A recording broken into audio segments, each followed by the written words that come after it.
তৃণমূল কর্মী সমর্থক এবং কংগ্রেসের কর্মী সমর্থকদের মধ্যে সংঘর্ষ।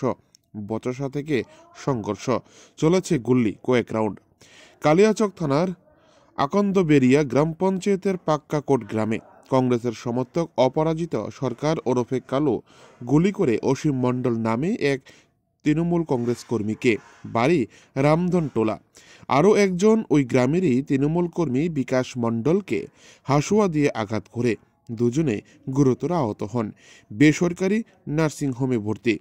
কালু সহ তার দুই সঙ্গী রকি সিংহ এবং চিরুদ্দিন মণ্ডল, এদের বিরুদ্ধে অস্ত্র আইন, মাদক পাচার সহ বিভিন্ন মামলা রয়েছে বলে জানা গিয়েছে পুলিশ সূত্রে।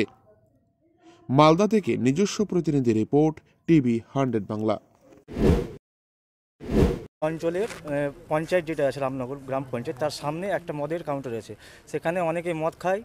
ওখান থেকে ওরা বাড়ি ফিরছিল, ওরা দিয়ে আসছিল। দিয়ে আসার সময় যে একটা 6-7 জনের গ্যাং, সেটা আকন্দবাড়ি অঞ্চলে হামেশা সবসময় ঘুরে বেড়ায়।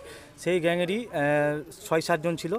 সেই 6-7 জন ধরে একজনকে গুলি করেছে, একজনের মাথায় বন্দুক দিয়ে আঘাত করেছে। দিয়ে একজনের গুলি এখনও বেরিয়েছে কিনা সেটা বলতে পারছি না আমি। সেটা ডক্টর বললো এখন অবস্থা খুব সিরিয়াস। আর এরা প্রতিদিনই এরকম করে বেড়ায়। আর আমাদের যেটা থানা আছে, থানার পুলিশ প্রশাসনও জানে এই ব্যাপারটা, সেটা ওরাও কোনো অ্যাকশন নিচ্ছে না। আমি